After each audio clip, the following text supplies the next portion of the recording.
We're excited today to talk to Rose Festival president from 2007, Leslie Goodlow, as part of Black History Month to talk about her time as the first Black president of Rose Festival. Leslie, tell us about your experience.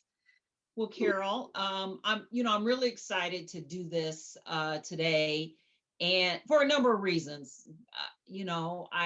I have been a Rose Festival fan since I was, little. Since we moved to Portland in 1971, we used to walk to the parade route. We were one of those families had a wagon and our snacks, and we sat in the same place for the parade for many, many years.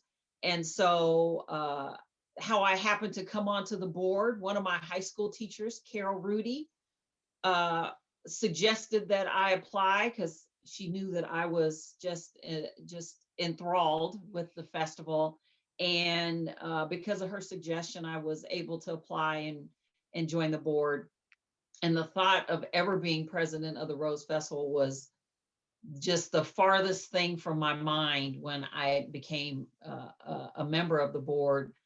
um, but a few years in, and I was nominated to be vice president, which at that time you went through the roles as vice president, president elect, and then president. And I was just stunned that anyone would nominate me, and that I was worried. And I talked to Marilyn, who's the COO, talked to her a lot about this, about whether or not I was the right person, whether or not my background would support uh, the picture of the Rose Festival, and that everybody that had been president before me were bank presidents and in charge of corporations and big money people with big houses. And I wasn't that. I was I'm a civil servant. I was working for the county at the time, a social worker, not from money, didn't have a lot of money. I have a small house in Northeast Portland. And, frankly, I was concerned about being an embarrassment, that I didn't want the festival to regret the decision. And so all that to say, when I got to be president, and I'm going to go through some slides with some pictures to kind of highlight some of the things that were really wonderful about being president and being the first Black president. So this first slide shows a picture of the board with me there in front. And one of the great things about the board that year were that the African American board members, most of them worked at the county. And so we had this group of folks that were county employees, and that the commissioners and our director, and Ted Wheeler, who was the county chair at the time, was very supportive of us and our participation. There was myself and Fawn McDaniel and Tyrone White and Aubrey Davis and Sherelle Owens. We were all county employees. And so we had that core group, and and they supported me and supported the festival. This picture of me there, that's Sherelle and myself. That was the day that the board officially voted for me to be president. And I was just so ecstatic, so happy. My husband was there, and everybody just was very kind and congratulating me. And then this is a copy of the article where the announcement in the Oregonian of me being the first Black president of the Rose Festival. So one of the benefits of being president for the Rose Festival in a normal year is the opportunity to travel. And one of the first things that I got to do was go to Pendleton. And at that point, I'd been to Pendleton in May with the court, but I'd never been to the actual roundup. And so this was very exciting for me, for my kids, for us to get to dig into our cowboy gear and go and buy some. Erica, my youngest at the time, she was 9 or 10. and we found her pink hat and pink cowboy boots, and she was so very excited. She, in order to miss school, she had to write a report about the roundup, and she got to ride in the roundup parade with myself and Grace Neal. It's one of the queens. And Erica wrote that she got to ride in the horse and buggy parade, and she felt like the princess that she always knew she was going to be. And then a few years later, she actually did get selected to be a princess from Benson High School. So that was very exciting for us to be in Pendleton representing the festival.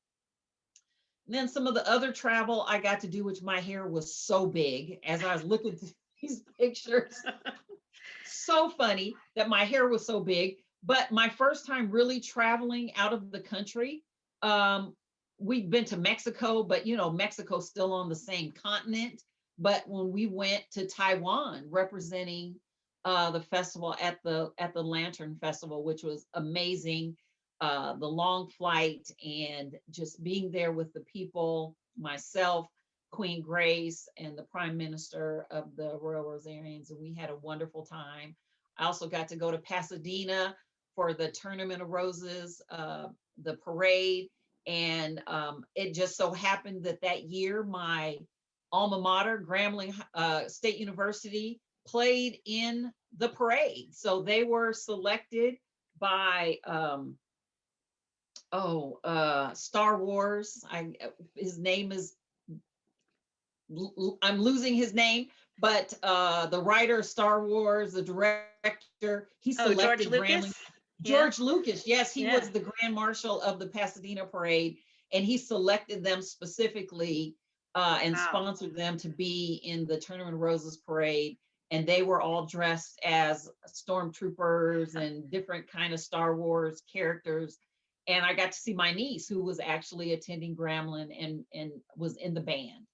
And so these are a couple pictures. One of the best highlights of being in Taiwan was we were at the high school, at Shuta High School, and they announced all of us. They introduced each of us. So as the Queen got announced, they were like, the kids were all losing their minds, just, oh my God, they were so excited.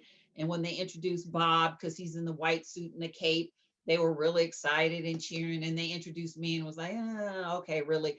But my husband, when they introduced him, the kids, which it was a mostly girls' high school at that time, lost their minds. They were so excited. And after they did the introductions, this lower picture is a picture of him with all of these kids. They wanted to be in a picture with Richard, and he was so embarrassed, but that's just one of the pictures that we took. And the principal at the time said if he ever wanted to come and teach at Shuta, that they would be happy to have him, and they would never have any absenteeism in his class because they just were so excited to have him there. This bottom picture is Pasadena at one of the dinners, and myself, my husband, Prime Minister Bob, and his wife Ann, and then Jan, who was the president of the Royal Society, and then Jeff and his wife Alicia. So great time. We went to Disneyland. It was just an absolutely amazing time, and something that I never imagined that I would get to do.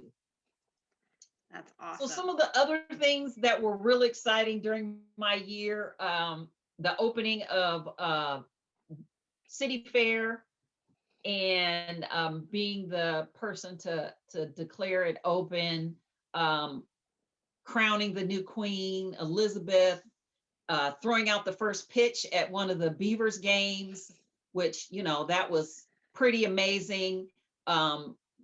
Meeting the guys, oh gosh, I can't even think of what they were, the birds, the T-birds that were at the Thunderbirds that performed for the band concert down at PGE Park.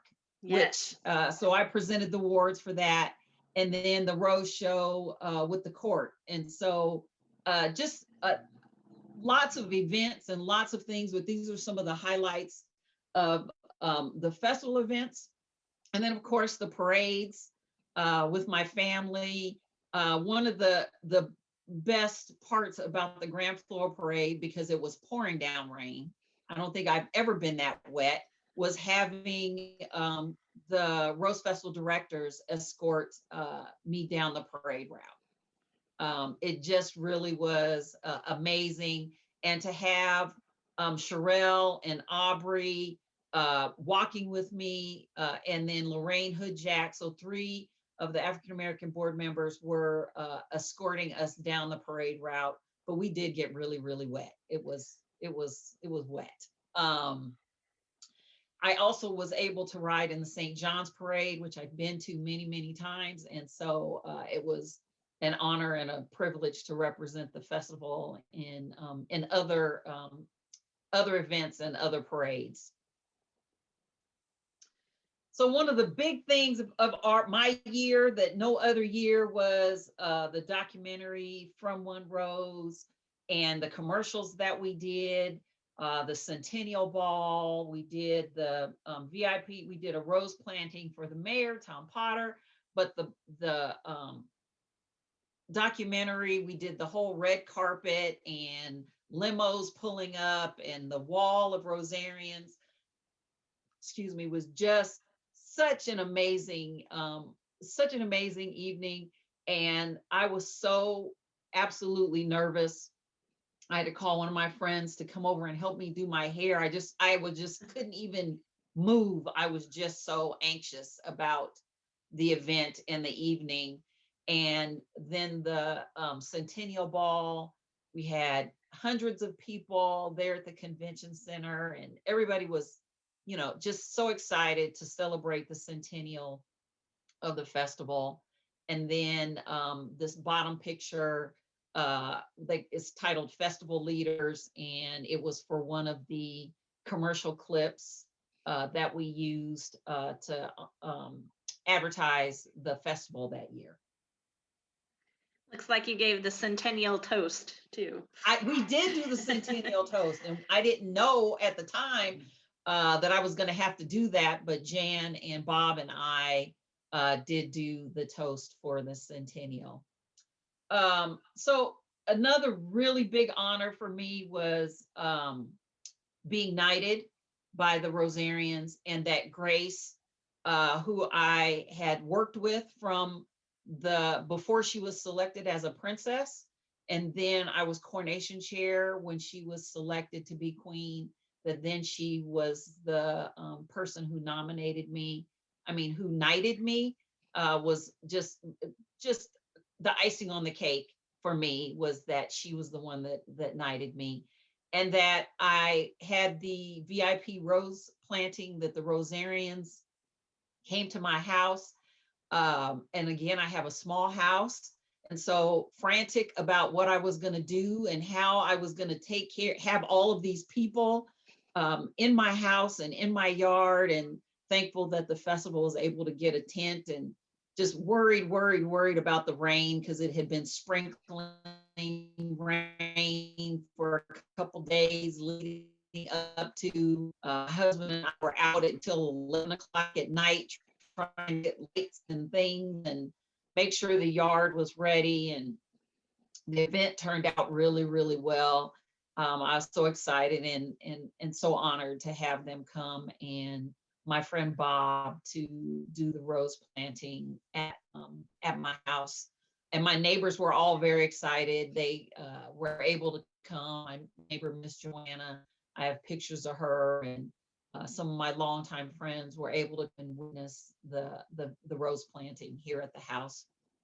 Opening night of the festival, my nieces were there. And then one of the best things was my sister and her husband and my brother came from town to share in the my sister was able to parlay the fact that I was president of the Rose Festival into free food and free drinks all along the waterfront.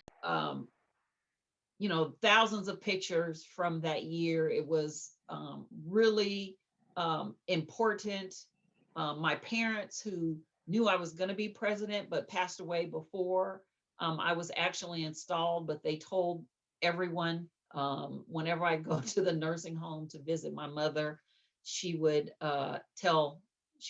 go tell them you're going to be that new nurse. She doesn't know that you're going to be president. You need to tell her what that means and how important that is. And uh, it just, it still to this day just is an honor that not that just that I got to be president during the Centennial, but also that I was the first Black president of the festival, and only the fifth woman to have been president of the Rose Festival. And I'm still the youngest person to have been president of the Rose Festival. So I have three honors of around my presidency that, uh, as the new VP said that, I was the first, but hopefully, I knew that I was not going to be the last, and that Terry got to be president for the last 2 years, and that hopefully it won't take, another 10 or 15 years for the next person, the next Black person to be president of the Rose Festival. I think we've made amazing strides in the last 100 and some odd years to increase the diversity of the board, and to look at diversity of events, and how do we incorporate more of the community into the festival, and make sure people understand that the festival is for everyone, and that even a poor little brown girl from Northeast Portland,